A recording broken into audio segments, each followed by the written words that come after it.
the leaders of Canada's border communities. They were keeping a close eye on the Prime Minister's meeting with President Trump today. And for more on that, we're joined now live by Windsor Mayor Drew Dilkens. Okay, Mayor, you were just listening to that. What did you come away with? Because there wasn't like a clear answer on, what's happening with the auto tariffs.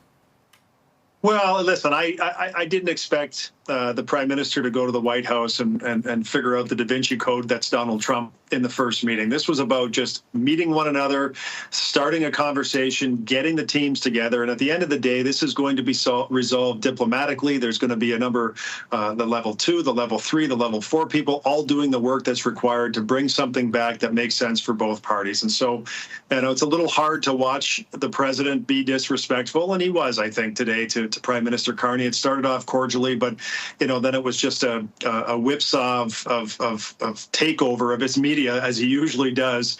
And the Prime Minister tried to interject a number of times, and he couldn't do it. It must have been hard for him to sit there and have to take and live through that particular experience. But he did a fine job making sure that he kept his composure and got his messages across where appropriate.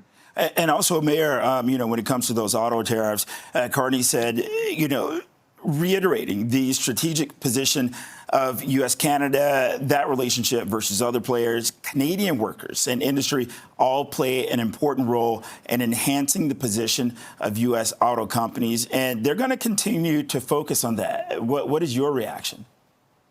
Listen, we have built the auto industry together with our partners in the United States, and we've done that since about 1965. And so the thought that Donald Trump is going to unwind the global supply chains that have been built up for many, many years and do that very quickly, even with tariffs, it's just not going to happen. The auto manufacturers, the parts sector, they want efficient operations. And so it may not be efficient to move all production to the United States. It may cost hundreds of billions of dollars to move that production to the United States. And then you say, you've got about 4.2% unemployment in the United States today. Where are you getting all of the people to perform this work? And so there are a number of things that have to be resolved that the president will have to, at some point, or his team will have to help him get his mind around the facts of the situation. Because when you actually look at and consider the facts and over and above opinion, it tells a much different story that I think should be the guiding light on how this moves forward. And I'm confident at the end of the day, we are going to find a pathway that makes sense for everyone involved. And along with that, Mayor, Prime Minister Carney says that they're going to speak further at the G7 in Alberta in June. What would you like to be a part of that discussion? Well, I hope there's a lot of conversation between now and that meeting in June. I hope the teams are working behind the scenes diplomatically, also at the administrative level, to put meat on the bones on what our trading relationship with our largest trading partner is going to look like, at least for the next 3 years and 9 months, and perhaps longer than that. I was comforted to hear the president say today that he likes USMCA. He thinks it's working very well.